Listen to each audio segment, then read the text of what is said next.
Em 3, 2, 1. Fala seus Indiana Jones convertidos. Eu sou o João Arruda. Eu sou o João Marcão. E esse aqui é o MJCast. Mais um. Pra glória Do pai. Ah, moleque. É nóis. Vocês já viram a saudação? Talvez se vocês são MJCasters aí oficiais, vocês pegaram que a gente já falou disso. Tem um convidado que veio aqui. E ele era verdade. o quê? Ele era arqueólogo. Arqueólogo. Né? Então, nosso convidado de hoje tem a ver com isso. Mas antes de apresentar, vocês já viram quem é. Tá na thumb, na descrição aí do vídeo.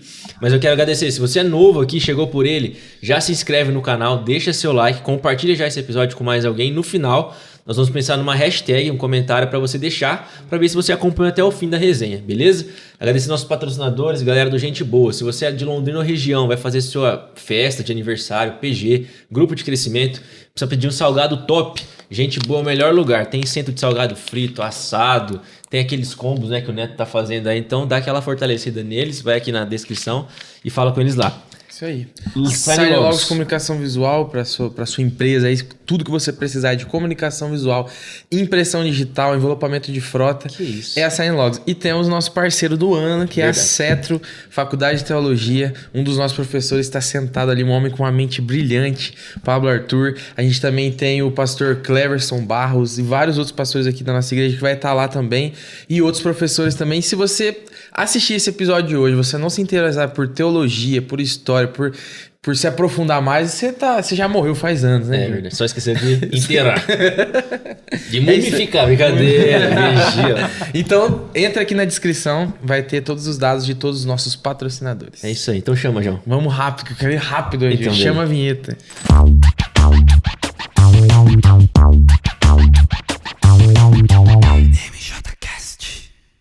Ah, moleque, vinheta rodada, você quer que eu apresente ou você apresenta? vai. Então, como já é tradicional aqui, uma palma de salmas pra ele, Thiago Sinato.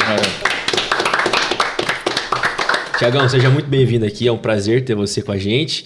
Se apresenta brevemente pra galera, depois a gente entra um pouquinho na sua história, no tema que você vai ministrar. Pra quem tá assistindo agora, já ministrou na Apolo, né, desse ano. Legal, obrigado, gente. Obrigado pelo convite. Prazer estar aqui. Foi recebido tão bem desde a primeira abordagem, então fico muito feliz de estar aqui com vocês. Cara, se eu puder plagiar o Estênio Márcios, né? Eu sou um mero pecador encontrado pela graça de Cristo, mas profissionalmente eu sou advogado. E eu cresci num ambiente de uma família judaica e católica romana, bem secularizada, bem ao estilo brasileiro. Participo das principais festas e não tem aquele compromisso tão... Tirando as minhas avós, né? Porque a avó é sempre aquela que leva as coisas mais a sério. Depois as outras gerações vai virando uma bagunça. Você não era praticante. Então. Não, zero praticante. E aí você chega na adolescência, como todo adolescente eu sou magro, rebelde. eu sou praticante. Você sabe disso, essa fato. Você se sente magro, né? Eu me sinto magro, mas não sou praticante. Pode continuar. E aí você chega na adolescência com aquelas dúvidas, perguntas e etc. Aí você acaba caminhando para um ceticismo. E aí, já um perfil mais questionador, fui para a faculdade de Direito, aí você vai ficar mais chato ainda, né? Processar todo mundo. E eu sou tão chato que, assim, eu sou chato teimoso. Porque onde o pessoal desvia, que é na faculdade, é onde eu me converti. Né? Olha, caramba. Então, foi lá que eu encontrei Cristo. E por meio da pessoa que hoje é minha esposa, né? Então, teve ali... Na verdade, não é nem ela. A grande verdade foi a minha sogra. Né? A minha já quando conquista a sogra. Primeiro conquista a sogra, depois. Exato. Foi a sogra que me conquistou e ela que começou a me apresentar a Cristo. Que legal. E aí, obviamente, um caminho natural foi caminhar para apologética. Né? Advogado, cheio de perguntas, etc. Então, eu comecei a ouvir muito sobre apologética e acabei caindo de paraquedas na arqueologia. E aí, um amigo que teve a ideia do Ibarque, ele falou: Thiagão, cara, você tem ascendência judaica, isso aqui... Tô fazendo uma coisa assim, vamos, né? Super resumindo. E a gente começou a fazer, na verdade, com aulas para nossa igreja de contexto histórico-cultural. Então ele viajava, comprava uma peça ou outra, alguma coisa, a gente dava aula para a igreja. Qual igreja que é? Igreja Família em Jesus. Ali, a gente tá do lado de Congonhas, em São Paulo. Né? Até hoje você Até hoje eu tô lá. Legal. E, na verdade, eu me converti na Assembleia de Deus. Depois eu... Opa, deu um tapa no microfone. Depois eu acabei indo falar da Deus pesou a mão aí. E depois fui pra Família, que tem uma linha muito mais batista. Sim. Né? Então, aí tô lá há 11 anos já. 11 anos. Tô convertido desde 2011 e cheguei lá em 2014. E aí a gente começou esse projeto, e aí quando a gente piscou, a gente tava com sei lá quantas peças, a gente falou, cara, a gente não tem mais um cantinho para dar aula, a gente tem um acervo que a gente deveria abrir, e aí a gente abriu um CNPJ próprio e começou a caminhar para pro cristão ser um momento de edificação, de conhecimento, de estudo, e pro não cristão ser uma quebra de barreiras, de preconceitos, da pessoa poder se aproximar e falar, pô, deixa eu estudar, a Bíblia é historicamente confiável, né? Pô, dá para conversar racionalmente sobre fé, sobre história, o que aconteceu, o que está provado, o que não está, quais são os desafios. E aí a gente entrou de cabeça nesse mundo e aí começou a estudar, começou a se aprofundar, enfim. Tiagão, antes da gente entrar então no tema, né, você já deu uma pincelada, um spoilerzinho, quando você ainda não conhecia o evangelho, você já falou que era de uma família, né, judaico ali, católica e tal. Você teve essa crise de fé por ser muito crítico pelo ceticismo que você citou ali? Tipo, eu acho que a crise de fé, eu não sei se posso dizer, porque eu nem tenho fé tinha. É verdade. Foi só uma crise. Porque não era uma coisa muito incentivada em casa, né? Foi uma coisa que você cresceu totalmente secularizado. Tinha lá, minha avó me punha pra dormir cantando Padre Marcelo. Minha outra avó, quando tinha algum evento na sinagoga, às vezes ia pra hebraica. Né? Tinha um outro clube judaico, né, que hoje quase não existe lá em São Paulo, que era o Maccabi, a gente era sócio, ia, mas era uma coisa muito social, assim, não tinha um compromisso de fé ou de entender, né? Eu costumo brincar que a pessoa fala, mas você é judeu, né? De onde? De Assunção. Então, é mais ou menos por aí. Entendi. Porque mas é uma realidade do brasileiro, acho que de uma maneira geral, né? Mas pra gente, quando fala em judeu, é um pouco distante essa realidade. Sim, um judeu que não é praticante. Eu não conheço nenhum, pelo menos, acabei de conhecer, mas eu não conhecia. Tem alguém na igreja que é descendente? Eu não sei. É difícil, né, achar.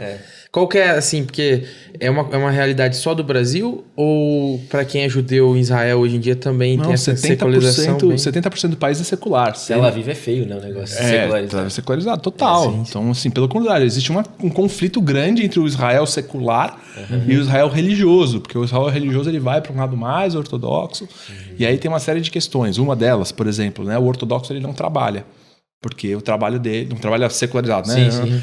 E o trabalho dele é estudar a Torá. Se dedicar à lei, se dedicar aos costumes, etc. Então o governo paga. Só que o resto da população está pagando imposto para pagar isso.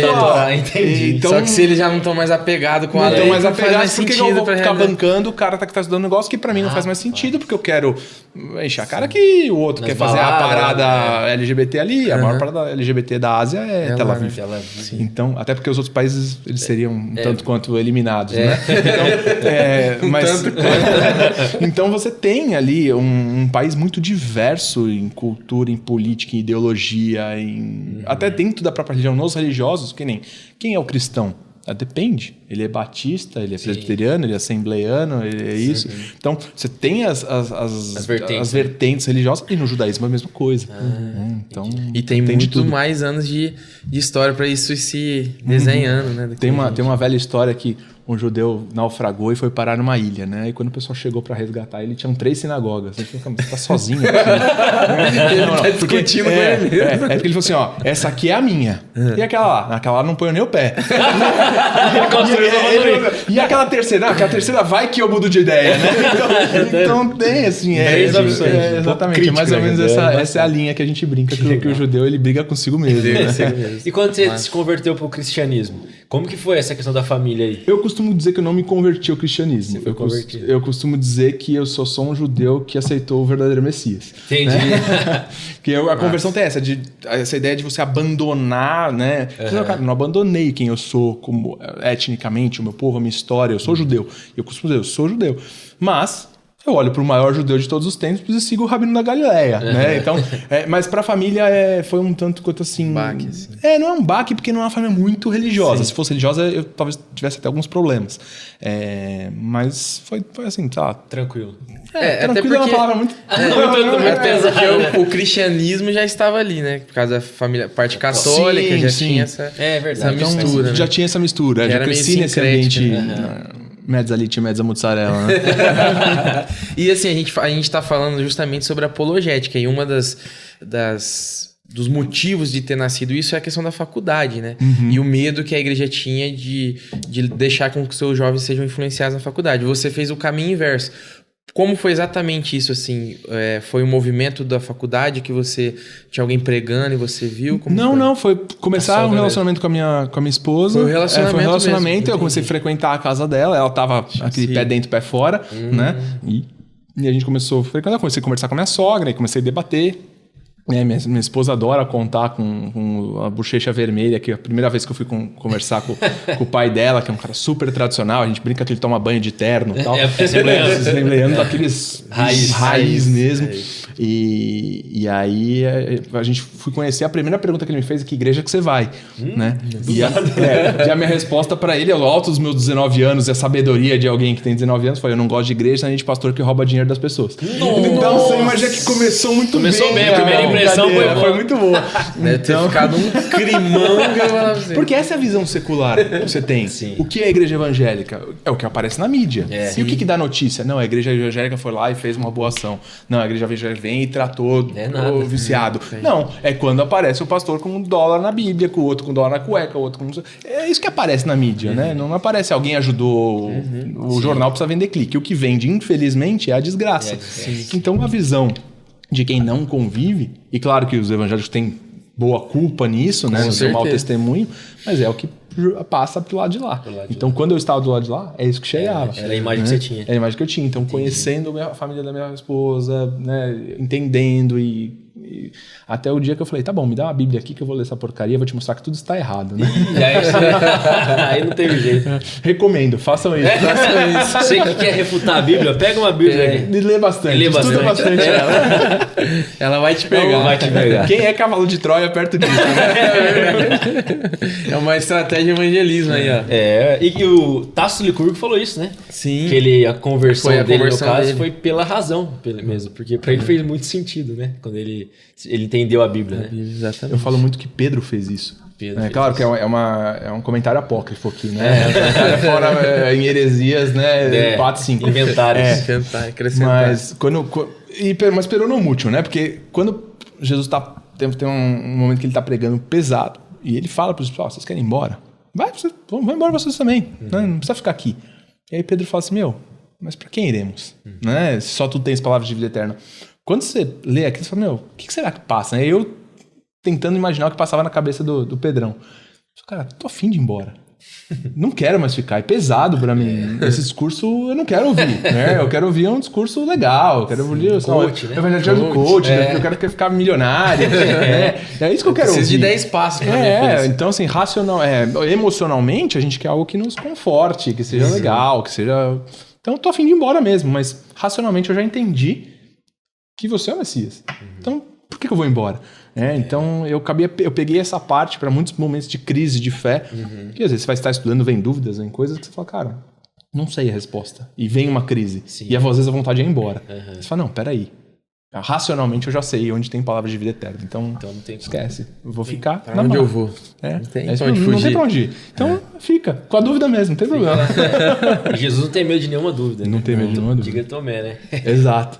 Aliás, hoje à noite começaremos com ele. Isso aí, spoilerzinho pra gente. Deus tá falando. E se a gente for quando a gente for começar a falar, provavelmente agora, a galera que está no Spotify, por gentileza, saia do Spotify. Vai pro YouTube. Vem pro YouTube, que agora você vai ver uns negócios aqui. Diferente. Cabuloso. Então, bora? Bora, Gil. Então, Tiagão, vamos falar sobre o tema que você ministrou aqui na Apolo 25, que é: a Bíblia é historicamente confiável? Não sei se você vai responder essa pergunta de cara ou quer falar um pouquinho sobre esse estudo, sobre as provas que a gente tem, como a gente pode defender, né, essa questão da historicidade da Bíblia. Na verdade, tem várias formas de defender, mas é uma das coisas que vai estar quem for assistir depois já teve, né? Não sei se multiverso do multiverso, Mas você pode mostrar os lugares da Bíblia que foram encontrados.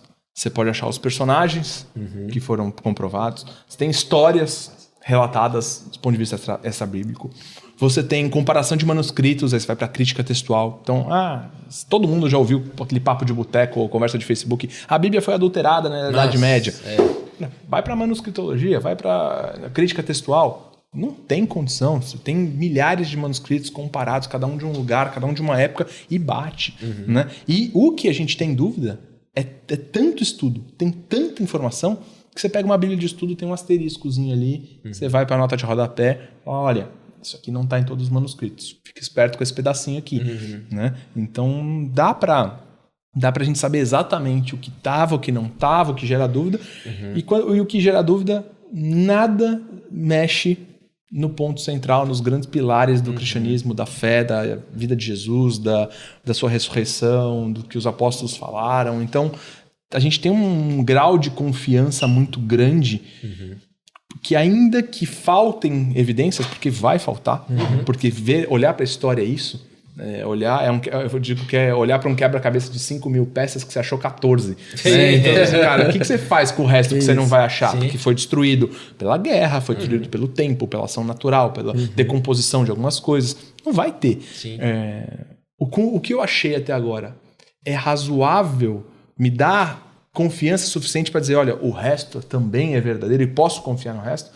Quando você olha para a Bíblia, você tem, de fato, essa confiabilidade de você falar, cara, mesmo que eu não encontre, faz sentido. Não tem nada que já foi descoberto que refuta. Não. O que você tem, às vezes, são descobertas que mudam a nossa forma de enxergar a Bíblia. Sim. Porque pensa, eu estou em São Paulo, vocês estão aqui no Paraná. Eu tenho gírias lá que vocês não têm aqui. Então, a gente tem gírias que são nacionais e que são atemporais, coisas que você fala que todo mundo entende. Agora, se na mesma época, numa mesma geração, você mudou 400, 500 quilômetros de distância e você mudou completamente o sentido de uma determinada expressão, você imagina milhares de anos de diferença, outra cultura, outra cabeça, no outro lado do mundo. Muita coisa que você não vai entender. Então, tem muitas traduções que você às vezes traduziu de um jeito e fala assim, cara, não era bem isso. Tá? Então, para vocês é um spoiler, para quem tá ouvindo não é. Quando você vai pegar, por exemplo, o Levítico, ele vai chamar morcego de ave em algumas traduções. Você fala assim, opa, peraí. Aí o pessoal vai bater, né? O pessoal universitário, tá vendo? Chamando o mamífero de ave, que é absurdo. Cara, vai pro texto hebraico. Não tem nada de ave ali. É animal que voa. Sim. Aí os antigos... Na tradução portuguesa é fenomenológico, é o que eu estou enxergando. Exatamente. Por quê? Porque tem uma função específica aquilo. Outra, entra o pessoal da biologia. Quando que é a taxonomia de Linneu? 1700 depois de Cristo. Quando está Moisés, dando uma arredondada grosseira, 1500 antes de Cristo. São 3.000 anos de diferença. Não adianta você chegar no seu bisavô e procurar na carta dele, ele falando e dando uma descrição técnica do iPhone. Não existia, não tem como. Né? Então o pessoal se pega nesse tipo de detalhe e fala assim, então, tá vendo? Mas não, pera, não é a Bíblia que tá errada. Foi o jeito que a gente estava lendo. Não é a ave que ele queria dizer, vamos consertar, vamos melhorar essa tradução, vamos adaptar. Né? E colocar animais que voam. E aí você vai mexendo nesse entendimento. Tem um outro clássico que é interessante, aquele cerco de Senaqueribe em 701 a.C. a Jerusalém.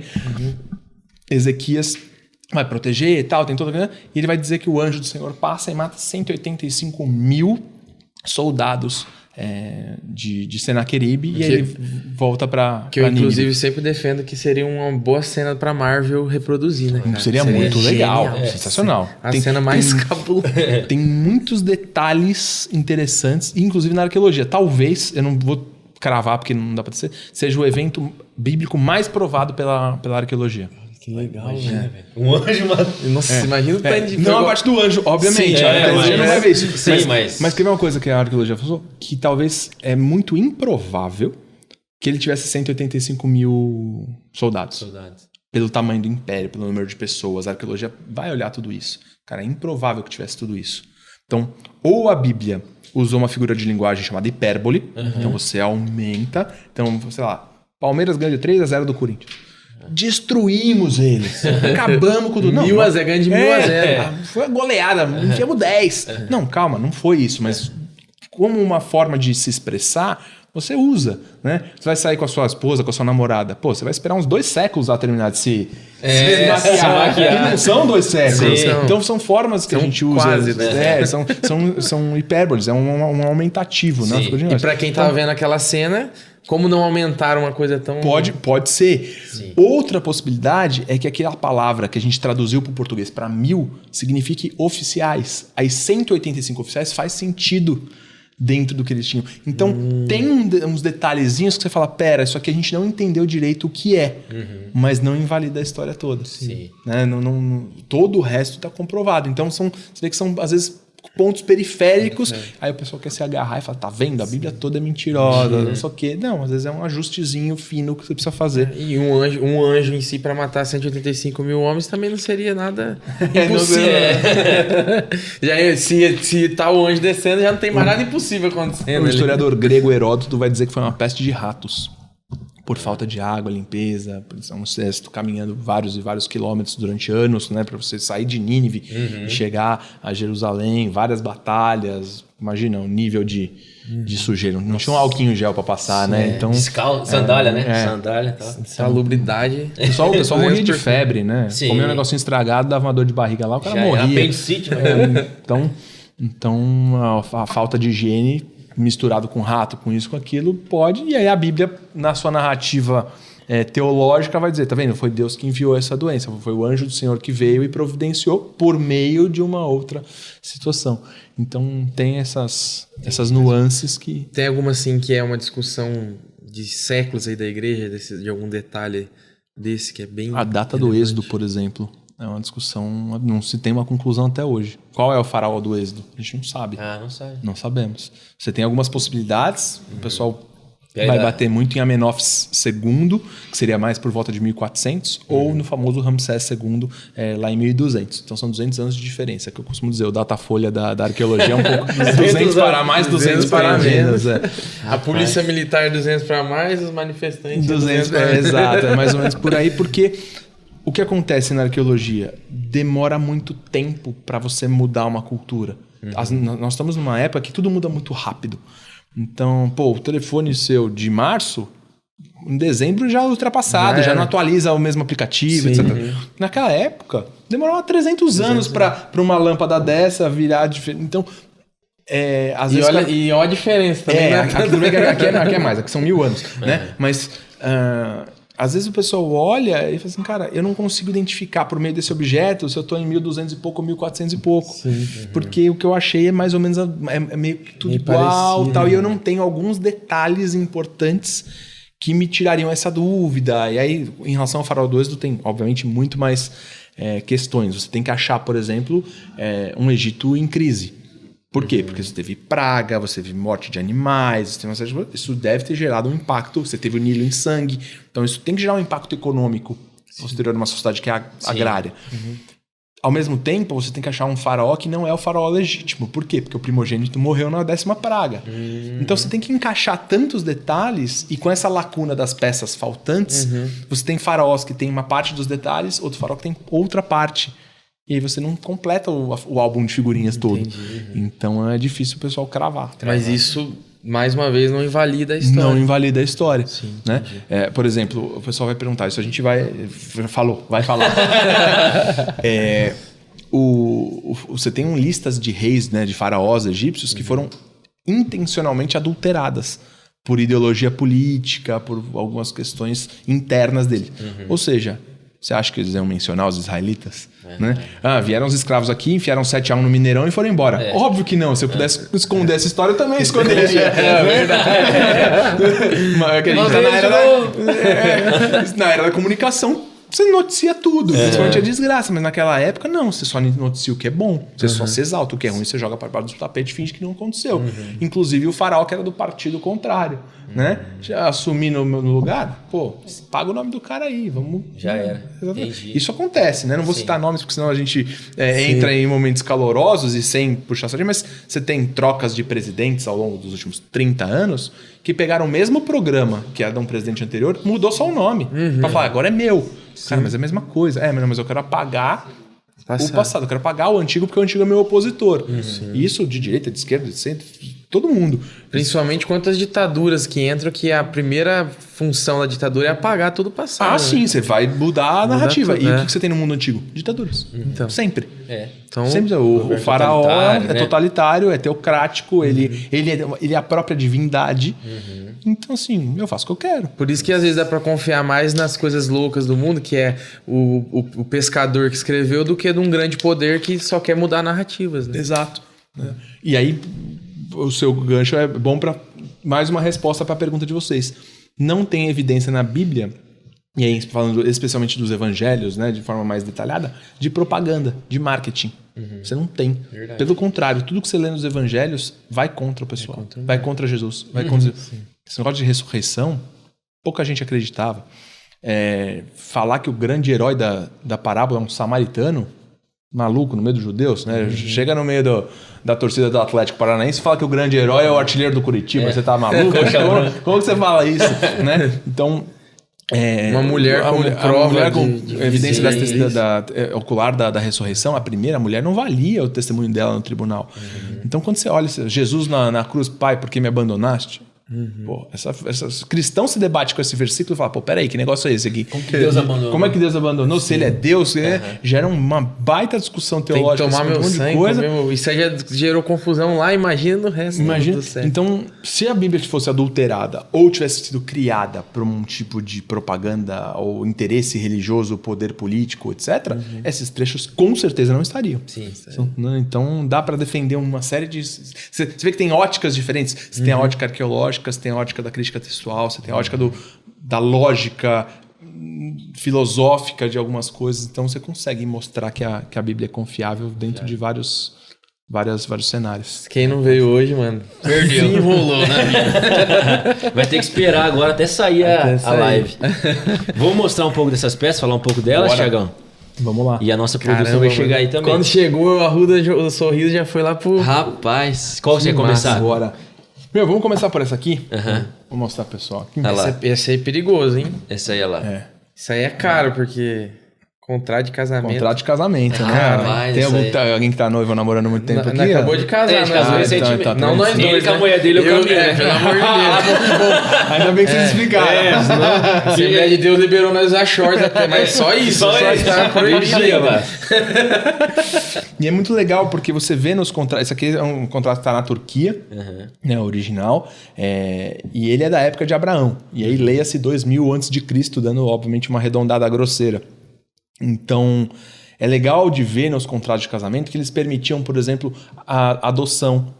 Então, você vê quando Abraão não tinha filhos, ele queria adotar o servo para poder passar o legado. E já tava tudo aí registrado. Já tinha uns contratos. O próprio Código de Hammurabi é mais ou menos dessa época, é um pouquinho depois dessa arredondada que a gente deu, 1700. Alguns defendem Abraão dentro dessa época. Eu acho que Abraão está mais para trás. Mas... você tem, por exemplo, a questão da barriga de aluguel. Se a sua mulher não puder dar filhos, você vai tomar uma escrava como barriga de aluguel. Aí a gente vê a situação de Agar. Posso pegar? Pode. Rapaz, Então isso está documentado. E aí, o que você mostra, por exemplo? Que a história de Abraão está dentro do seu contexto.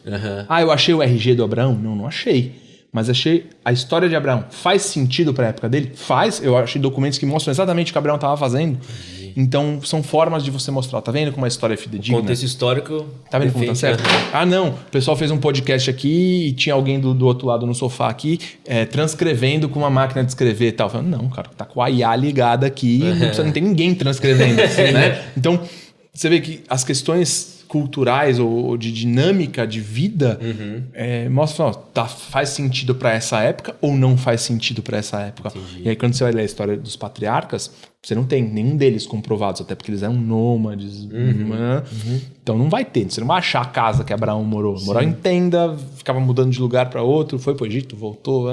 Então, você vai achar esse tipo de situação. Olha, tudo que a gente leu sobre Abraão faz sentido na arqueologia. Entendi. O costume da época, como eles faziam, como eles se organizavam, faz. Porque você acha documentos como esse, fala assim, exatamente o que aconteceu com Abraão, tá escrito aí. A gente foi pra Formosa do Oeste ver a casa da minha mãe, não tinha casa mais no lugar. Aí, minha mãe só tem 55 anos. Esse aqui, qual que é a proporção, Thiagão, desse aqui? Esse é o tamanho original. É original mesmo? Que legal. Original. Olha aí. Desse tamanho. Então os documentos era isso aqui. Não, você tinha tamanhos variados, na verdade. Né? Não era um A4, é um padrão. Não tinha. Uma peça de argila, né? Geralmente argila, porque é mais barato que o papiro. O papiro é muito caro. Cara, que massa, hein? Imagina pra guardar isso aí. E como se conserva bem, né? E qual que é a caneta que eles usavam pra escrever? Eram umas cunhas que eles usavam com esse formato com a pontinha meio triangular. para justamente conseguir fazer essas marcações. Essa é uma linguagem que a gente chama de cuneiforme, justamente por causa da cunha, né? E forma esses triângulozinhos.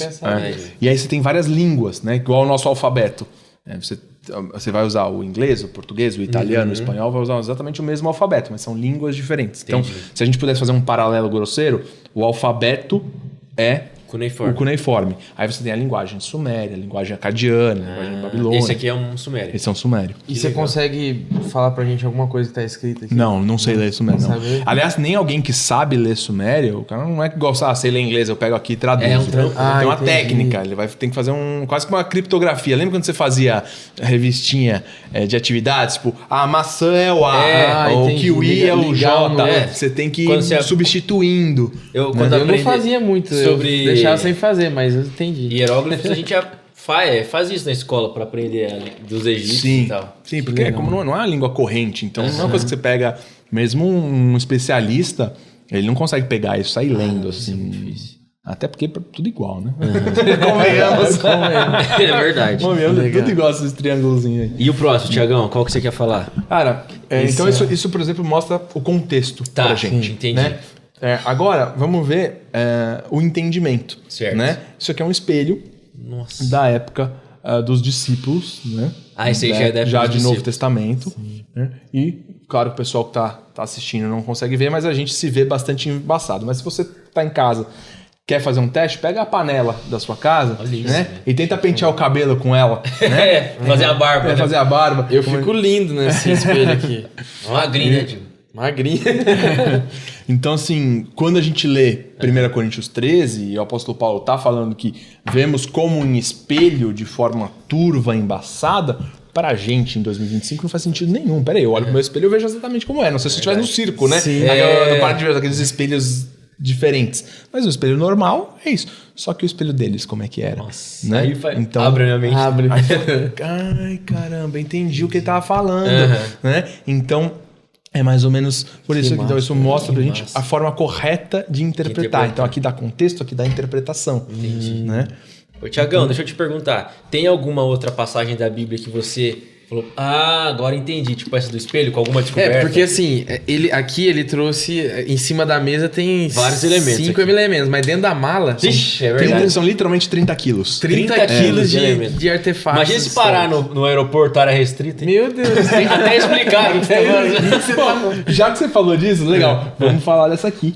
Que é um prego original. Esse é original. Esse é original da época de Jesus. Então, primeiro século, encontrado em Jerusalém. Isso aqui é então, se você não tiver um documento, quando você compra para sair de Israel, você vai parar na área restrita ali, porque... O Casimiro vai reagir a você. Pro brasileiro que não tem uma arqueologia tão avançada no nosso país, não é tão valorizada, vou fazer um paralelo. Tenta sair com um papagaio. Né, um tráfico de animais, aí, etc. Você vai ter problemas. Sim. O tráfico de peças arqueológicas, etc. Para países que valorizam muito isso, ele é muito bem controlado. Então, para você adquirir uma peça dessa, são lojas oficiais, licenciadas, então você sabe a origem da peça, quem encontrou, onde, eles passou por um estudo. E aí você tem uma revenda. Por quê? Porque às vezes você acha coisas em grande quantidade. Então você separa um pouco para o museu, um pouco para a universidade, um pouco para o pesquisador mesmo que achou. Você separou ali, e o resto, vende para refinanciar novas escavações. Tal. Então você consegue ter lojas autorizadas para revender isso. E cara? Vamos negar, não. Assim, depende muito. Você tem peça que você consegue achar por $100, que já é caro. Hoje é 3 milhões de reais. Você tem peças de, sei lá, milhões de dólares. Só pra você ter uma ideia. Manuscrito do Mar Morto, né? Isso aqui, a gente vai falar, talvez não tanto sobre ele hoje. Ofereceram uma vez por um pedaço em branco, sem nada escrito. Sabe que os manuscritos do Mar Morto tem aí milhares e milhares, são milhares de manuscritos com textos bíblicos, etc., e tem pedaços ali de pergaminho que não tem nada. Né? Só o rolo que foi encontrado ali vazio, ou um pedacinho e tal. Ofereceram $2 milhões por um pedacinho em branco dos manuscritos do Mar Morto. Nossa. Então vai depender o preço da raridade da peça. Claro, E se eu os manuscritos tivesse em esse si. tipo de recurso, o meu museu seria um pouco maior. Então a gente se concentra naquilo que é possível e o nosso museu é muito focado em réplica. Por quê? Porque os grandes achados da arqueologia, eles são únicos. Entendi. Porque lâmpadas, você acha original. De um monte. Sabe? $150, você compra uma. Ah, é caro. Pra gente com câmbio mas não é um absurdo. Não é uma coisa impossível de você comprar e ter. Um prego desse, eu acho que a gente pagou uns $300 e poucos. Não é um... Absurdo, né? não é impagável. Sim, não é um negócio de sim. milhões de dólares. Sim. Né? Mas, legal, eu vou ter um prego. Eu vou ter mais um. No terceiro, você cansou de ver. Chega, já vi, já sei como é que é.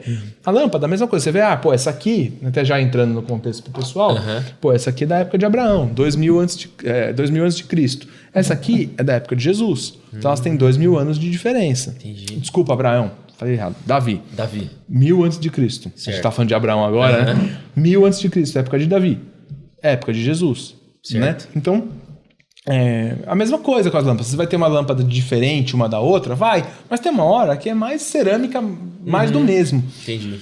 Então, a gente quis focar nesses grandes artefatos que contam de fato a história bíblica. Então, você fala de uma pedra de Roseta que decifrou os hieróglifos, já que você falou. Você vai falar de uma estela de Pilatos, a primeira vez que apareceu o nome de Pilatos fora da Bíblia. Só existe essa. Tá lá, é impagável. Se você for oferecer bilhões para o museu, ele não vai te vender. É capaz de te prender só pela proposta. Então, a gente tenta, de uma certa forma, trazer isso pro brasileiro. Porque isso está espalhado em vários museus. Então, a gente tem mais de 20 países representados no nosso acervo. Que legal. Então, como você falou que o dólar tá caro, viajar para todos eles não é fácil. Não é fácil. E é réplica daí. As lâmpadas são réplicas. Só te perguntando do prego, rapidão. Esse aqui era um prego usado para crucificação mesmo. Sim. A finalidade. Então, provavelmente Jesus foi crucificado com um desse. Provavelmente. Exato. Com algo ou exatamente ou semelhante a isso. Semelhante a isso. Rapaz, olha isso, cara. Brutal, hein? E esse aqui é a parábola das virgens, provavelmente era... A parábola das virgens tem uma discussão para saber se seria esse tipo de lâmpada ou um tipo de tocha mesmo, externo, já que eles estão em ambiente externo. Entendi. Né? Mas se fosse uma lâmpada doméstica, seria isso. Esse é lâmpada, o outro é farolete. Farolete. Tem pra fora. E era desse tamanho mesmo ou ele foi corroendo o prego? Não, ele tá até um pouquinho maior do que ele é, porque ele tem uma crosta em volta dele, mas mais grosso. Mas de pouca comprimento coisa. assim é isso aí É mesmo. isso aí. Nossa. Você tem os menorzinhos, você acha, assim... É igual a gente. Você compra uma caixinha ali de ferramentas. Você tem o prego maior, o prego menor. Você tem variações, né? Mas... E não é industrial também a produção, né? Manual. É ferreiro, né? Provavelmente. Cara, Rapaz. que massa. Bravo demais. Vamos pra mais um aí? Vamos falar desse aqui, que também vai falar um pouco de contexto. Esse é um copo. Um copo? Da Pérsia. Rapaz. Então, Como é que bebe? Bastante. O pessoal tinha bastante fígado, né? E força no braço. E aí a gente contextualiza a história de Neemias, né? Para falar o que é um copeiro. Porque nos nossos dias, um serviçal, ele geralmente é pouco valorizado. Né? Ele geralmente, em muitos lugares, até é desprezado. Sim. Né? No mundo antigo é o contrário. Esses profissionais que servem diretamente o rei, eles são extremamente importantes e de confiança. E muitas vezes de alto salário. Por quê? Porque ele está transportando algo que pode estar envenenado. Então ele vai dar o primeiro gole. Nossa. Tem que, Se tiver envenenado, quem morre é ele. Então é um nível de responsabilidade. Salubridade é alta. Tem que ter um salário bom. Aposenta bem. Aposenta cedo. Só que às vezes você vai ter um trabalho que, assim, mesmo sendo um trabalho servil ou de uma escravidão por dívida ou qualquer coisa do tipo, uma conquista militar, como era o caso dos judeus ali na Pérsia, herança da conquista babilônica, precisa ser alguém de confiança. Sim. Precisa ser alguém, senão eu vou fingir que bebo, já é.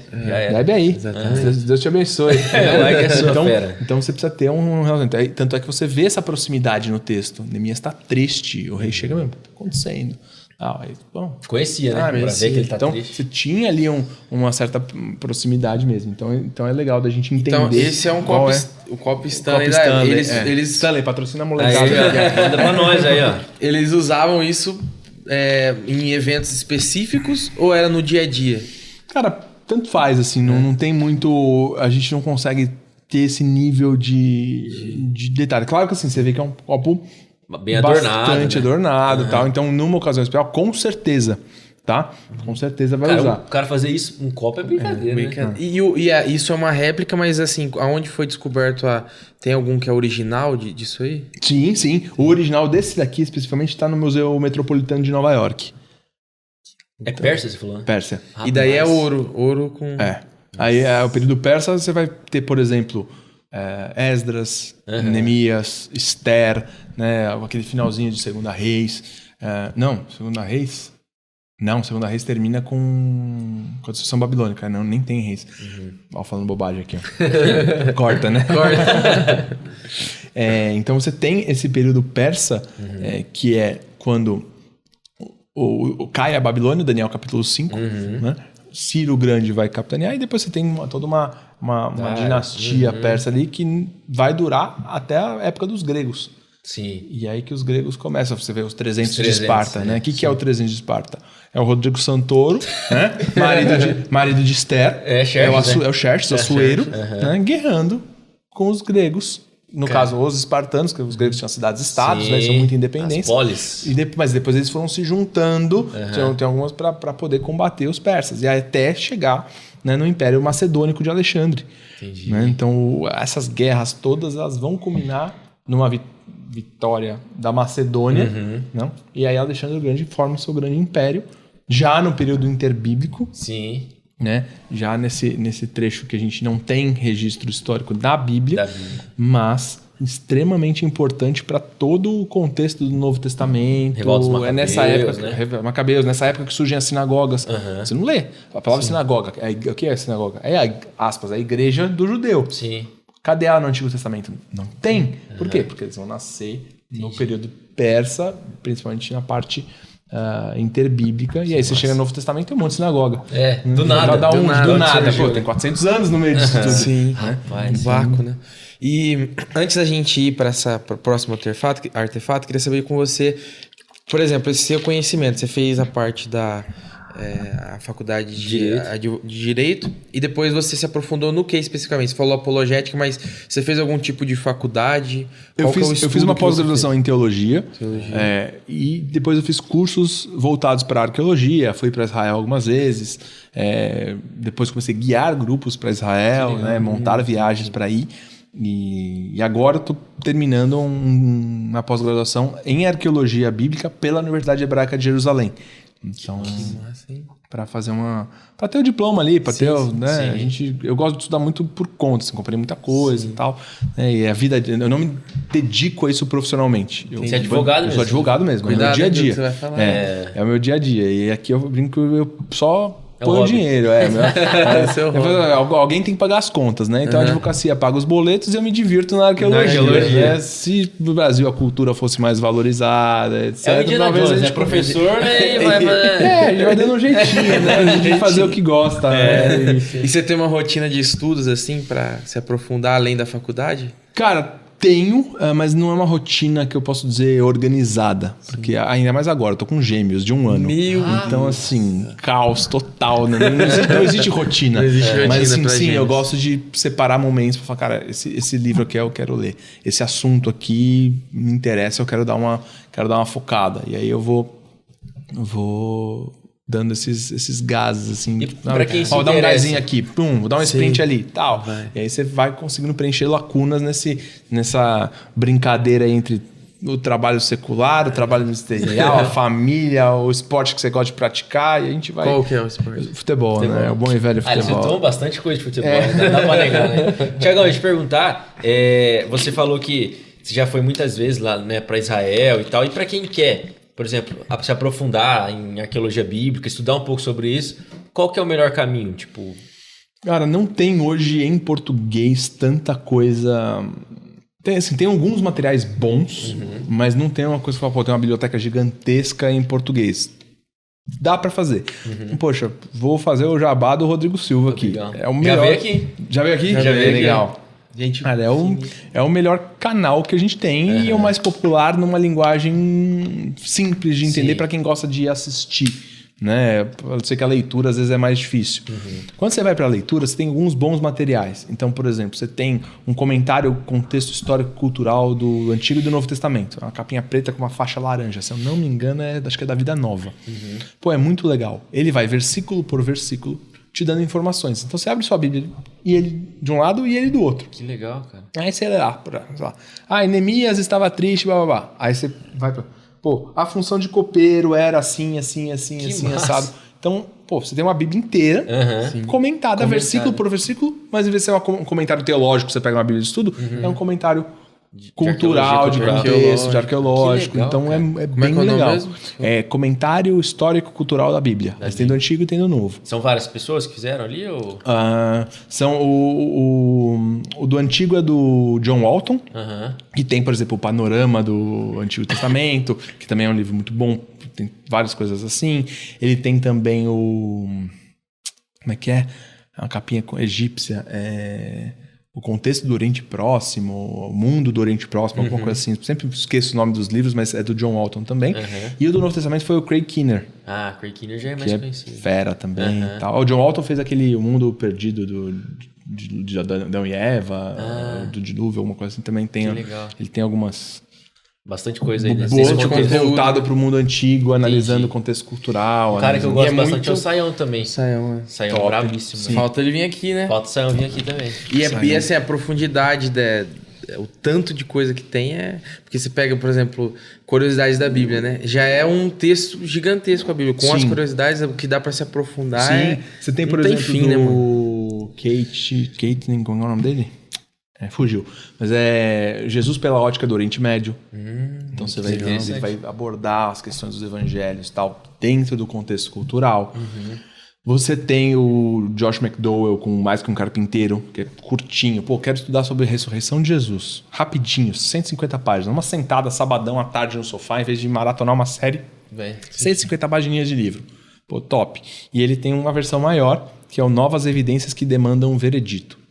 Tijolão, assim, mais de 1000 páginas. Sensacional. Ele vai entrar em arqueologia, ele vai entrar na discussão histórica da ressurreição de Jesus. Que legal. Então, assim, você tem bons materiais. Você tem Se você souber falar inglês, você vai conseguir mais materiais ainda. Muita coisa. Mas assim, dá pra quem quer começar... Até conseguir consumir tudo que tudo já tem isso, em português, pra chegar lá... Vai uns aninhos. Vai você aprender inglês nesse meio tempo. Dá fácil. Fácil. Tem, assim, não tem tudo que a gente deveria ter, mas tem um material que você fala, poxa, quero ter, assim... uma boa noção, quero tá bem, quero estar afiado, tem. Você tem um livro legal, que eu esqueci o autor, ele é meio cinza laranjinha, assim, chama Jesus... Como é? Jesus? Não. Jesus e as Testemunhas Oculares, ou o Evangelho e as Testemunhas Oculares, algo nessa linha. Pô, ele só vai abordar como que os evangelhos de fato foram escritos por quem presenciou as situações. Então, aquele negócio, os evangelhos foram escritos muito, muito depois e tal... Não, o livro você vai ter uma boa... Tem um em inglês, já que a gente falou tanto do inglês, que é o Cold Case Christianity. Cold Case é tipo caso encerrado, caso arquivado. Tipo, tá frio, né? Caso frio, caso engavetado. Ele vai discutir, se não me engano, é um delegado criminal que vai olhar todos os depoimentos das testemunhas, né? Como ele analisaria se fosse na delegacia de polícia. Então ele vai usar toda a técnica que ele aprendeu como investigador. Como investigar, como ver se uma testemunha tá mentindo ou não e tal, pros evangelhos. Esses caras foram testemunhas ou não do evento. Então é muito legal. Só que esse só tem em inglês. Só em inglês. Aí fica aqui os tradutores aí, né? Então, fica a dica. Mas agora com a inteligência artificial, com a tecnologia, vai ser cada vez mais rápido. Google Lens, vai ser cada vez mais rápido essas traduções. Cara, isso aí daí é uma série bruta também. Nossa, é verdade. Imagina. Bom, tem a série do Lee Strobel, né? Saiu o filme até do livro dele. Me fugiu o nome. É o Em Defesa de Cristo. Em Defesa? Eu não sei, eu acho. Saiu o filme. Espetacular. Ele é um ateu, um jornalista que foi investigar a vida de Jesus e se converteu nesse caminho. Em Defesa da Fé? Ele tem Em Defesa da Fé, Em Defesa de Cristo, Em Defesa da Graça, Em Defesa do Criador. E acho que tem mais um. 5 filmes? Não, o filme só tem o Em Defesa de Cristo. Mas o livro, não sei se são 4 ou 5. Que massa, não sabia. Legal pra caramba. E, então, assim, Em Defesa de Cristo, ele vai só discutir o Evangelho, a crucificação, a ressurreição, ele vai para isso. em defesa da fé, ele vai discutir temas assim, se Deus é bom, por que morrem crianças na África? Nossa. Se não sei o quê.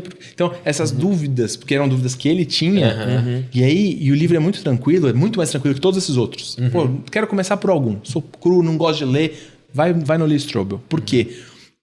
Porque todo o livro dele são entrevistas com pessoas especialistas. É mais fácil de ler. Então, cara, ele vai, ele chega, ele põe lá, abre travessão. Pô, aí eu perguntei, aí o cara respondeu. Então é um diálogo mesmo, o livro, todos eles, né? Então é muito fácil, é uma leitura muito simples, muito tranquila e vai abordar, pelo menos de forma... em alguns momentos até de forma profunda, mas pelo menos de forma inicial, algumas temáticas que a pessoa pode aprofundar. Pô, gosto disso, gosto daquilo. Entendi. Cara, legal. Vamos pro próximo. Vamos pro Tucci. Acho que é o último, né? É o Tucci, é o último. É o Tucci. Famoso. Eu quis falar dele, até peguei ele depois aqui, porque como faraó, ele não tem relevância alguma. Então, o que é engraçado que às vezes na arqueologia é que alguém de muita relevância na história, você não tem muita coisa. E aí você acha algo de alguém que não tem relevância nenhuma na história, mas para a arqueologia vira. Por quê? Porque as tumbas dos faraós eram repletas dos seus tesouros. Então eram lugares muito, né, ricos e visados, né? Gaviões da Fiel frequentava ali com força. Pelo amor de Deus, só brincadeira. Então o pessoal ficava ali. Então você não tinha achado até a tumba dele nenhuma tumba inviolada. Todas, você achava só a múmia lá. Os tesouros, Já tinha ido, não tinha mais nada. A dele ficava num cantinho ali, encontraram intacta. Então o pessoal começou a ter noção da dimensão da riqueza do Antigo Egito. Porque ele foi um faraó que reinou pouco. Ele reinou menino, se eu não me engano, dos 8 aos 15 anos. Nossa. Então, assim, o que ele teve tempo de acumular de riqueza? Nada. Ele não deu tempo de escravizar ninguém, não deu tempo. O Ramsés, por exemplo, vai ter mais de 40 anos de reinado. Nossa, imagina os tesouros. Meu Deus. Dominando, ele é o grande auge do Império Egípcio. Então, pô, imagina o tamanho, né? O tamanho da tumba dele. Ele é um grande construtor, Então, fez obra pra caramba. Que nasceu roubando a tumba. Então, assim, se Tutankhamon, que foi segunda divisão, era aquilo ali, pô, imagina o Ramsés. Nossa. Né? Então ele revolucionou a arqueologia, ele é muito famoso pra gente, e na época dele ninguém conhecia. Só que se você perguntar pra galera, fala um faraó, Tutankhamon vai ser muito lembrado, né? Isso. Exatamente. A figura dele, a imagem dele é a representação. Se a gente pudesse brincar de Superbook, né? Lembra aquele desenho? Pegar a máquina do tempo e voltar. E alguns anos depois da vida dele, ou um pouco na história egípcia ali, perguntar, fala um faraó aí que foi legal. Isso aqui não tem, o pessoal nem ia lembrar que ele tinha existido. Olha só. Porque ele não teve relevância alguma na época. Pra gente, com o que se encontrou dele, é uma relevância absurda. Então a gente tem essas dicotomias. O jogador do 15 Piracicaba ser o grande, né? Sobrou só ele lá. Imagina. A referência do que era o futebol. No Transfermarkt, apagaram tudo. Imagina, apagou tudo, sobrou só o dele. Nossa, achei o contrato de um cara aqui. Onde que ele jogava? No 15 de Piracicaba. Que legal. Mas olha como era um contrato de jogador. Que Pedrinho legal. Balada. Pedrinho Balada foi o que sobrou, né? Olha o tipo de cláusula, olha o que eles colocavam e tal. Pô, Ganhava peraí. tanto. Se um jogador de um time pequeno de estado tinha esse tipo de cláusula, esse valor de multa, por exemplo, contratual, imagina o Cristiano Ronaldo no Real Madrid. Nossa. Qual era a multa dele? Então, deu pra gente legal, uma né? perspectiva muito Um referencial legal, uma ali, referência muito grande do que era o Antigo Egito. Entendi. E o que é exatamente, assim, essa Essa é uma máscara representação? mortuária de ouro, né? Que eles faziam pra... E a ideia era representar realmente como era o rosto dele. Exato. Entendi. E no caso ele tava aí dentro. Rapaz. Cara, só que no caso ele era feito o corpo todo, né? Dele, ou era só o do tronco pra cima. Você tinha o sarcófago, que aí assim, era um caixãozão de corpo todo, e assim, o sarcófago dele também, assim, uma coisa absurda. Absurda. Você tinha máscaras, você tem... Aliás, essa história de fazer máscaras mortuárias é muito comum. E foi muito comum até, aspas, pouco tempo atrás. Dante Alighieri, por exemplo, renascentista, na época e tal, tem máscara mortuária do Dante. Inclusive a gente tem uma réplica lá. Tem lá. Porque a gente está ampliando o acervo para além da arqueologia. A gente está mostrando a influência da Bíblia no resto do mundo. Então, na literatura, na ciência, nos direitos humanos. Onde é o enfim. espaço especificamente? É na igreja ou é um lugar separado? Hoje a gente está numa sala da igreja, porque a gente não ia conseguir sair bancando um aluguel próprio. A gente tá na dúvida se a gente mantém dentro da igreja ou se a gente dá um passo e vai para esse lugar próprio. Porque tem vantagens e desvantagens, né? Sim. Então a gente está conversando, a vantagem logística de estar dentro da igreja, onde já tem toda a estrutura, né? Igual vocês pegaram aqui, faz um estacionamento, faz um negócio aí, já tá aqui, todo mundo já sabe o caminho.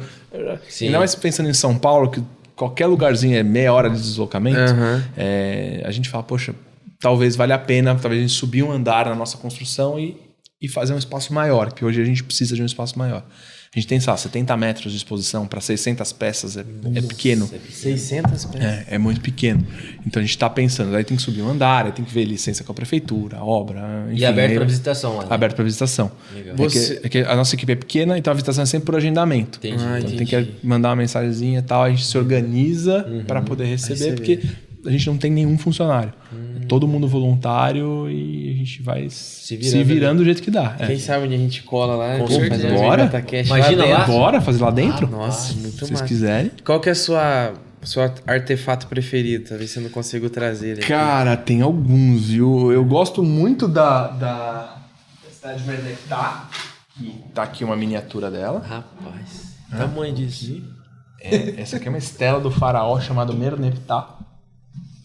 É a primeira menção a Israel fora da Bíblia. É a mais antiga. Essa é mais antiga. E esse aí tá em tamanho... Não, tem uns 4, 5 metros de altura o original. Nossa, é uma estela grande, cara. Grande. E ela 4, 5 talvez tenha exagerado. 3, 4 talvez seja mais. Certo. E ela é feita de pedra, no caso, lá. Um granito, preto. Então, Que legal. Não tinha É muito legal. MDF na época. E a gente... E ela é legal, porque ela vai mostrar, por exemplo, que em 1200 os israelitas já estão na terra.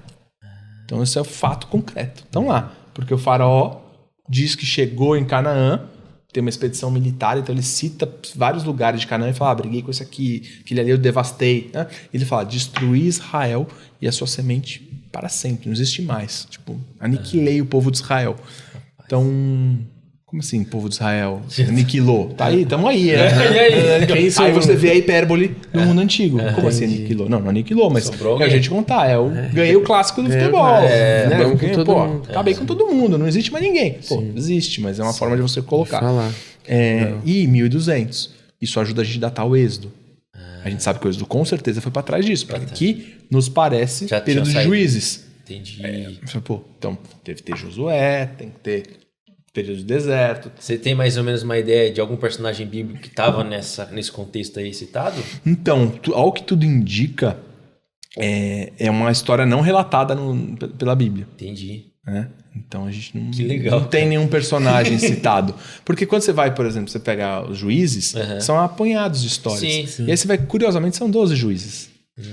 Aí você vai pro número 12, a representação dele. Então, é possível que na hora de escrever juízes, peraí, vamos colher 12 dessas histórias aqui, vamos dar uma resumidinha, porque a Bíblia não vai escrever todas as histórias sobre tudo. Sim. Não teria livro nem não pra falar a história de Jesus, exatamente. imagina. Então, não dá pra você escrever tudo. Então, você faz, às vezes, uma seleção. Um jornalista vai fazer uma biografia. Não dá pra contar da primeira vez que a criança tropeçou, quando ele era criança tropeçou e ralou o joelho. Isso aqui é importante? Não, os principais fatos, né? Vou escolher alguns fatos dentro da história que eu quero contar, né? Então... Que massa, aqui, cara. A primeira estação de Israel fora da Bíblia. E a peça original tá no Museu do Cairo. Só que o Egito hoje é um país muçulmano. Qual que é o interesse de mostrar essa peça? Zero. Você chegar lá pro Gui e falar assim, queria ver Merneptah. Fica ali, tipo, sabe, não tem uma boa vontade de te mostrar, falar, esse aqui, Merneptah, a importância, o nome de Israel. Você acha que o muçulmano vai mostrar o nome de Israel lá em Canaã? Pra quê, né? Cadê a narrativa? Cadê o Free Palestine? Não vai ter, né? Então vai ser uma peça que vai ser muito ignorada, é uma peça muito importante. E tipo assim, não tem como, né, o povo cristão ter essa peça, não é um negócio que é de lá e não... Tem uma discussão muito grande, na verdade, entre os museus. Porque você pensa, O que é o Museu do Louvre e o Museu Britânico? Se não um grande, aspas, assalto a todas as nações do Oriente Médio, Mesopotâmia. As coleções estão todas ali. Então, assim, você tem toda uma discussão sobre colonização, isso, aquilo. Eu usei assalto no entre né? Mas, ao mesmo tempo, que museu do Iraque que preservou alguma coisa? Como é que tá lá com o Estado Islâmico passando? O que tem preservado do Iraque? Guerra civil na Síria. O próprio Egito, como é que é um país que tem dificuldades em preservar o patrimônio histórico? E, no final das contas, essas histórias são histórias da humanidade, não um patrimônio da Inglaterra, da França, é do mundo. Só estão mostrando. Tá lá, só tá exposto. Então, ao mesmo tempo que roubou do meu país a minha história, daquele lugar, preservou essa história. Sim. Porque se tivesse ficado lá, Tinha destruído. já era. A gente não tinha isso. Então, é uma discussão que os dois lados têm o seu grau de razão, tem o seu argumento. Tem o seu ponto ali. E é difícil você chegar num Consenso. consenso e, agora eu vou te devolver essa peça, agora me dá essa. Então, é uma situação difícil, delicada, né? Delicada de você tratar. E como não sou eu responsável pelas negociações, Problema deles. Ainda mais uma peça no território assim, o interesse deles é ficar com aquilo ali pra ninguém. Claro, Israel tem todo o interesse de ter essa peça, por exemplo. Imagina. A peça é quase um refém. Tá lá. Eu falei o hoje... povo cristão, mas é o Israel, né, que tem o interesse. Faz sentido. E, Thiago, qual que é, vamos dizer assim... E a outra... pode falar. Eu não trouxe, porque de fato ela não coube. É a Estela de Tel Dan, que tem a primeira vez o nome de Davi. Fiquei sabendo. Eu vi o Rodrigo citando isso no Inteligência, eu acho. Isso é bem legal essa peça, cara. Essa peça é bem legal, porque foi ela a dá uma primeira calada vez nos que... críticos. Assim, Ele falou de Davi, então, né? E Davi é tido como um mito. Não, isso é mitologia judaica, isso não existe, isso é invenção da Bíblia. E quando que foi encontrada essa peça? 1993. Nossa, muito... Ontem, cara. Ontem. A primeira referência a Isaías é de 2018. Todo ano se acha coisa. É absurdo. A gente vai tratar, né? Coisas que assim... a história falava que, isso aqui não existe, isso aqui é impossível. Tá lá. Dá uns aninhos, vem a arqueologia. Tome. Não, isso aqui é improvável. Imagina, a Bíblia tá viajando. Isso aqui é livro religioso. Tome. Tome. Então, um tanto de coisa que ainda vai aparecer. Coisa que ainda pode aparecer. Ou tanto de coisa que poderia ter aparecido e por uma série de fatores se perdeu. Porque, por exemplo, teve uma guerra, explodiu tudo, teve um terremoto, um evento, um furacão, uma tsunami, sei lá, qualquer coisa que pode ter acontecido. Bibliotecas do mundo antigo foram queimadas, pegaram fogo. Sim. Né? Você tem... A própria Jerusalém, né? As próprias escavações arqueológicas destruíram evidências, porque quando nasceu a arqueologia, não tinha método científico para fazer aquilo. Como é que é? Eu vou subindo aqui, vou pegando, puxando. Tirei do lugar. Não, peraí, mas aonde você pegou isso? Não, peguei, guardei na minha casa, agora estou revendendo como colecionador. Não, mas... tem um método para você fazer isso, para você preservar a história da peça. Fora que quando você escava, eu ia falar que você destrói um pedaço de outra história para poder achar outra. Como você falou, Jerusalém. Você tem cidades, por exemplo, Jerusalém, Meguido, Hatzor, estou falando de cidades de Israel. Dan, que elas têm Jericó, que você tem várias fases da mesma cidade. Então você tinha uma cidade de uma época. Passou uma guerra, alguém destruiu, ficou abandonada 50 anos ali. Alguém vem, vou fazer uma nova cidade? Vamos aqui onde? Por cima da outra. Bum. Faz camadas de cidade. Eles têm camadas. Você brinca, é uma fatia de bolo. Se você fatiar assim, e tirar, você vai ver a camada do leite condensado, a camada de chocolate, a camada... E pra você, mas eu quero acessar a camada 3. Então a 2 e a 1 você tem que arrancar fora e jogar fora. Não, mas pode ter história ali. Pode. Você vai ter que fazer uma opção, uma escolha. Você vai abrir mão de um período para achar outro. O que dentro disso já não se perdeu e que a gente poderia ter encontrado. Né? Então você tem muita história, cara, muita coisa para fazer. E assim, você falou sobre que foi uma descoberta recente, por exemplo, de Isaías e tudo mais. Do Jesus histórico, o que tem assim de arqueologia? Existe algum artefato ou não? Você tem, por exemplo, artefato de Jesus, com o nome de Jesus, talvez você só tenha o ossuário de Tiago, que é muito discutido. Primeiro, a sua legitimidade. Passou por investigação de fraude, etc. Ninguém conseguiu comprovar que é fraude. Então, a princípio, é legítimo. Segundo que Jesus, que é aquele que está ali, que está escrito Tiago, filho de José, irmão de Jesus. Opa, legal, bate. Mas quantos Josés tinham? Quantos Jesus? Quantos? Né? Nomes comuns. Será que é de fato o Tiago, o Jesus da Bíblia? Né? Então seria a única referência expressa a Jesus. Mas você, na arqueologia, falando de artefato, agora em termos de manuscritos, você tem vários historiadores romanos, judeus, com fontes extra-bíblicas falando de Jesus. Então, Cornélio Tácito, Plínio, Luciano, você tem falando, olha, Jesus que foi crucificado na Páscoa perante Pôncio Pilatos, durante o reinado de Tibério. Você tem Flávio Joséfo falando, olha, Jesus tal, que criou uma onda de seguidores, assim, assado, fez coisas maravilhosas. Então, você tem esses relatos. Então, não tem como contestar, nem os ateus mais ferrenhos, se forem de fato honestos com a história, e o próprio, um dos maiores críticos do cristianismo, chamado Bart Ehrman, ateu total, crítico, ele vai falar, olha, dizer que Jesus não existiu é burrice. Então ele já vai nesse nível de polidez, né? Sim. Ele não foi educado no Palácio de Buckingham, na Inglaterra, então ele já... Cara, isso é burro. Fala assim, então, por quê? Porque, cara, essa é a pior estratégia pra gente combater o cristianismo. E ele tá falando em combater o cristianismo. Jesus existiu, isso é fato. Aí ele começa a dar os argumentos dele porque ele não acredita. Então não tem como você discutir o Jesus histórico. Você tem o ossuário de Caifás, achado com os ossos dentro. Você tem a estela de Pilatos. Você tem o ossuário de Tiago, você tem todo o contexto que a gente está falando aqui. Poxa, tudo que envolve a história de Jesus tem ali um paralelo que você consegue falar, olha, faz sentido. Você tem um túmulo vazio em Jerusalém. Cadê o corpo? Tá bom, os discípulos roubaram, que foi a tese que a gente viu na Bíblia. Tá bom, sério. O que eles estavam fazendo 3 dias antes? Fugindo, mentindo, morrendo de medo. Ah, não, agora eu tomei um biotônico Fontana aqui, eu vou enfrentar o Império Romano, uma ditadura. Não, faz sentido nem. Calma. Né? Calma, não tem nenhum Robin Hood aqui, não tem um Superman. Como é que eles vão fazer? Né? Ah, não. Na verdade, os discípulos estavam alucinados, né? Eles estavam vendo miragens e tal. Aí você tem a psicologia, a psiquiatria dizendo, olha, ninguém tem, não existe alucinação coletiva. A alucinação é igual sonho, cada um tem o seu. Então, cada um ia ver uma coisa diferente. Não faz sentido. Eles pegaram, sentiram Jesus era um fantasma. Não, pegou, comeu os caras. Não tem como, não tem essa alucinação.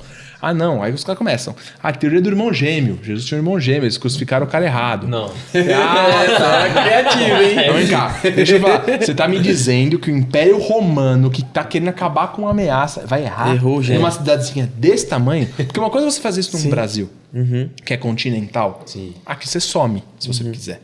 Né? E até porque aqui você tem uma certa liberdade. Agora, pensa numa ditadura. Numa cidadezinha desse tamanho. Você controla tudo. Quem entra, quem sai, ninguém sai. Você tem total interesse de abafar o caso. Você, os líderes, a liderança judaica, não os judeus. Porque quando fala os judeus, parece que é todo mundo. Tem um monte de judeu seguindo Jesus. A liderança, você não acha o cara? Ah, tá bom, esconder o corpo. Aonde tá? Só achar. Bate de casa em casa. Lugar, tortura meia dúzia. Tortura meia dúzia. E eles dúzia. torturaram. O que aconteceu? Não tem corpo. Porque uma coisa é você... É o seguinte, a gente combinou aqui, ó. Vamos inventar uma história? Vamos criar um negócio aqui, vamos dizer que aqui, pô, MJCast, vamos inventar, legal. Cara, na primeira tortura, se torturar 10 caras... Meu Deus. Que seja um. Um vai soltar. Não, cara, desculpa, era brincadeira, eu tava zoando. Sabe? Não, desculpa, perdão, me libera aqui. Agora, quantos soltaram? Paulo vai dizer, 500 pessoas viram Jesus. 500, alguém soltou? Todos eles morreram pobres, sem fama política, sem, né? Porque, não, inventaram a história porque eu quero ter fama, dinheiro, poder, controle. Todos eles foram torturados, todos eles, tirando João, né? Mas foi exilado. O que eles ganharam com isso? Se a gente inventou uma história e sabe que ela é mentira, você não morre por essa história. Você pode até acreditar numa história e morrer por ela. Alguém te enganou, você tá... Sim. Mas você que inventou... Que eu vi. Nem é pau. Ninguém é só louco. Meia dúzia de loucos você encontra. Agora 500 loucos? Pô, é muita loucura. Loucura é quem fala de quem defende um negócio desse. Né? Então você tem... tem a teoria do desmaio. Jesus não morreu. Só desmaio. Falei, sim, depois de todas as chibatadas que ele recebeu, que a gente morria nas chibatadas, ossos expostos, sangramento, perda de sangue, cabeça que é extremamente irrigada, então a coroa de espinhos. Né? Ser transpassado pela espada. Fora isso, a medicina já mostra que aquela saída de água e sangue é a perfuração do pericárdio e a comprovação técnica que Jesus estava morto. Mas nem vou entrar na medicina ainda.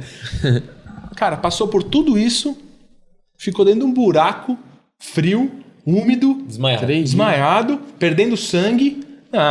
Levantei, abriu, virei o superpower, virei uma pedra de 2 toneladas, arrebentei meia dúzia de soldados pela porta e saí andando. Pra mim já é Se ele não pra mim, ele ressuscitou, já é eu continuo do mesmo jeito, cara. Pra mim já é Deus. Tá do mesmo jeito, porque, cara, é impossível. Então, as teorias que o pessoal vai lançando, não fecha a conta. Então, dentro Tem que ter mais de fé pra... dentro de, que ter mais dentro fé de pra tudo crer isso, cara, o que mais faz sentido que é Jesus ressuscitou mesmo. Historicamente, não é um versículo, só usei lógica. Então, tem várias coisas legais pra falar sobre Jesus histórico e tal. A vontade é conversar Até, mas a gente a gente perdeu no já é horário. 7h04, você tem que tomar um café pra ir ministrar ainda. Que a gente quer ouvir lá em cima. Quem hein? a gente quer ouvir lá Buscar em minha cima. esposa com as crianças no hotel. Meu Deus, Eu trouxe a família junto. Olha só. Que massa, mano. Então, vou ter que encerrar, né, Vamos Gil? pra finais. Então Duas, vai. pode ser? Bora, Acho que tem pode duas ser. oficiais rapidonas. Qual que foi a experiência mais engraçada que você já teve aí no contexto de igreja ou talvez de Mas pesquisa? engraçada. Pô, cara, engraçada. Sempre é uma Pô, surpresa. cara, engraçada não vou lembrar. Se você quiser falar, eu vou te fazer a segunda pergunta, deixa aí eu você vai pensar, me pensando. dê. Qual que é a maior experiência que você já teve com Deus? Cara, Vou falar engraçado. Me veio uma coisa engraçada. uma coisa engraçada, vamos mudar de assunto. Cara, eu tenho uma que pra mim é marcante por envolver várias questões ao mesmo tempo, mas eu tive a graça de estar algumas vezes em Israel. Em uma delas, a gente estava no Mar da Galileia, eu estava com minha esposa, a gente tinha uma questão de saúde familiar séria ali, praticamente insolucionável. E a gente orou ali, isso foi em 2019. E a gente orou, entregou a Deus e falou, cara, tipo, não tem mais o que fazer. Obrigado, valeu, Jesus, se for da tua vontade, faz esse milagre, se não for, segue a vida. E 2-3 anos depois, a gente teve a resposta com uma cura completa disso, dessa situação. E a gente teve a oportunidade de voltar juntos em 2022 pro mesmo Mar da Galileia, no mesmo barco, e a gente orou junto ali e falou, cara, Deus respondeu alguns anos depois. E ela que porque mulher, né? Sensibilidade, a gente faz as coisas, nem lembra. Não sei o quê. Ela falou, meu, Ti, foi nesse lugar que a gente fez aquela oração. E a gente tá vindo aqui agora, a gente vai agradecer. A gente fez a mesma oração, só que agora. De gratidão. De gratidão a situação. Então essa para mim foi uma das que Mas marcou. marcou bastante, assim. Foi, E tem tudo a ver com tudo. Com certeza, tô ligado, né? ligado. Putz, uma questão familiar, muito próxima, saúde, a nossa ida e a primeira ida, que foi a da oração de 2019. A gente que organizou um grupo pelo museu para ir, estávamos com 40 pessoas lá. E essa outra, na verdade, foi um tour particular que eu quis levar a minha avó.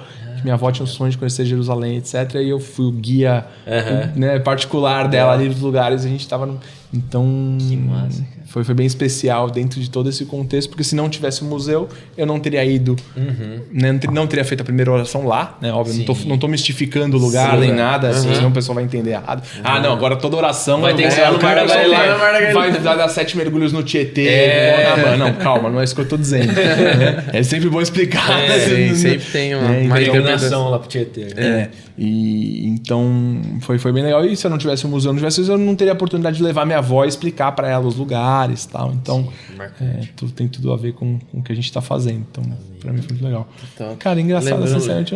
Eu posso lembrar de uma vez que em Jerusalém eu evitei que 2 romenas fossem sequestradas por um arabão lá. O cara ele queria um pagamento que não era em dinheiro. Eita, cara, assim, acabou ficando engraçada depois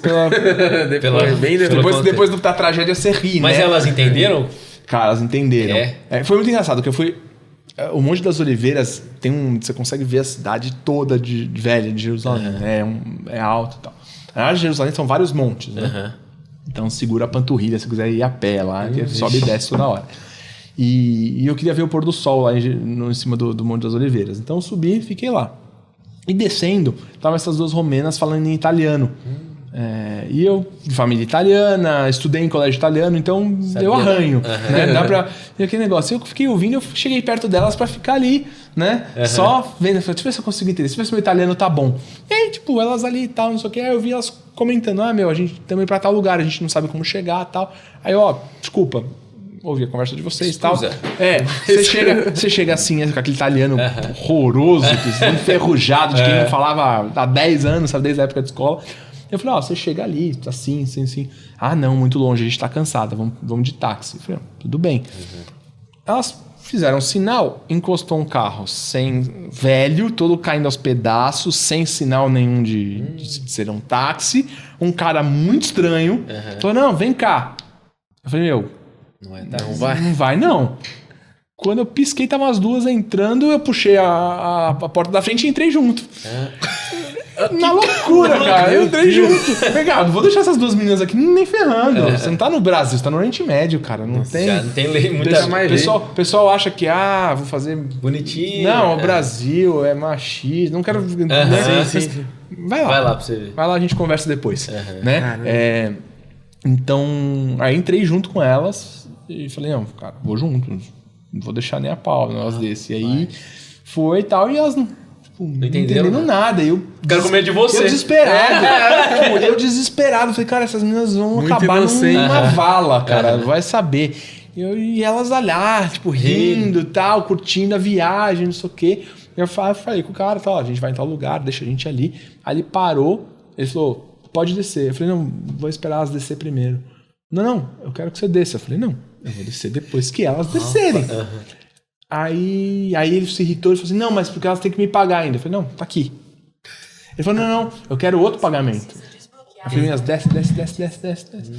Nossa. Aí desci, tipo, elas... tá. Entenderam nada até hoje. Aí encostei elas num café. Falei, filha, vocês entenderam o que aconteceu aqui? Não.